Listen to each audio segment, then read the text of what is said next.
नमस्ते, मी रमेश मुकादम.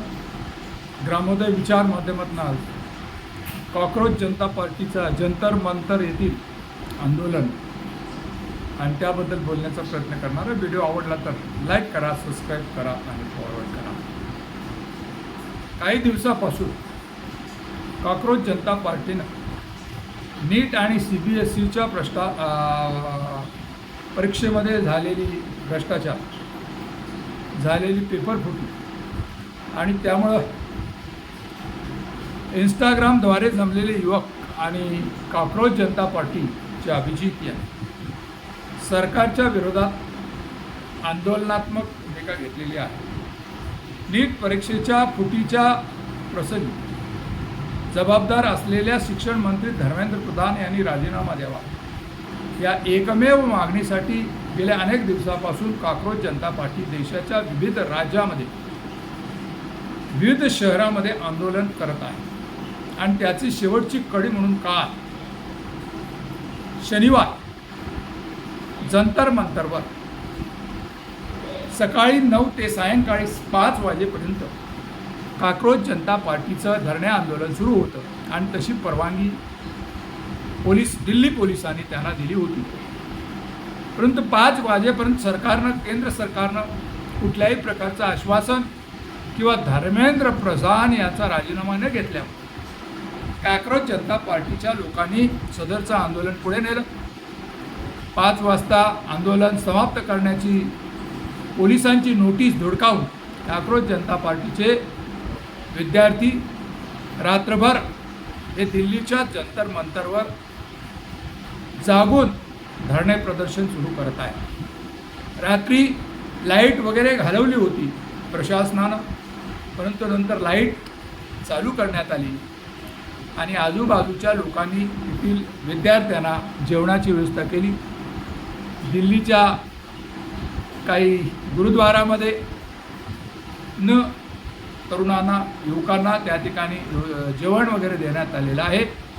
आणि अभिजित दिपके आणि त्यांचे सहकारी यांनी आंदोलनाचा रेटा पुढे चालू ठेवला. त्यामुळे दिल्ली पोलिसांकडे आता अभिजित दिपके आणि त्यांच्या विद्यार्थ्यांना अटक करण्याशिवाय पर्याय उरला नाही. आणि कॉक्रोच जनता पार्टीचं हे आंदोलन सरकारमेड आहे अशी जी काही लोकांची भूमिका होती, त्या भूमिकेला आता छेद बसलेला आहे.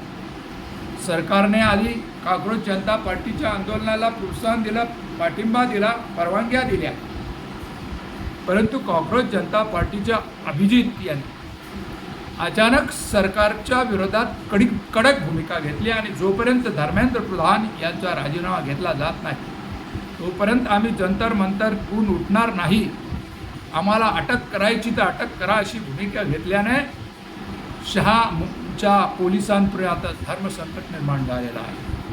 हे आंदोलन आता चिघळतं काय हा प्रश्न निर्माण झालेला आहे. सरकार विद्यार्थ्यांच्या मागणीला नमत नाही आणि विद्यार्थी हेका घेऊन बसलेले आहेत की जंतर मंतरवर जोपर्यंत आम्ही शिक्षण मंत्री धर्मेंद्र प्रधान यांचा राजीनामा घेत नाही तोपर्यंत आम्ही इथून हटणार नाही. अभिजित यांच्या कॉक्रोच जनता पार्टीने घेतलेली भूमिका आणि त्याला देशभर मिळणारा पाठिंबा याचा विचार करता आज दिवसभर, आज रविवार आहे, मोठी गर्दी जंतर मंतरवर जमण्याची शक्यता आहे. आणि या गर्दीचा फटका आता लोकांना बसणार आहे का सरकार अभिजितच्या मागणीला, विद्यार्थ्यांच्या मागणीला झुकतो काय आणि नीट परीक्षेमध्ये असलेला भ्रष्टाचार दूर होतो काय हा पाहण्यालागत आहे.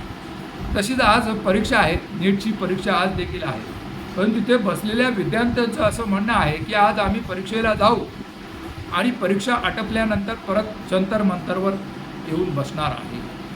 अभिजित यांनी उचललेलं हे पाऊल आहे, आंदोलनाचा पाऊल आहे आणि ते धर्मेंद्र प्रधान यांच्या राजीनाम्याला घेऊनच आटोपतं घेतं का हे आता समजून येणार आहे. या संदर्भात आपल्या तरुण लोकांची काय भूमिका आहे आणि सरकारने या भूमिकात काय घ्यावं याबद्दल कमेंट्स करा. आणि माझा व्हिडिओ आवडला तर लाईक करा, सबस्क्राईब करा आणि फॉरवर्ड करा. जय हिंद, जय महाराष्ट्र, जय भारत.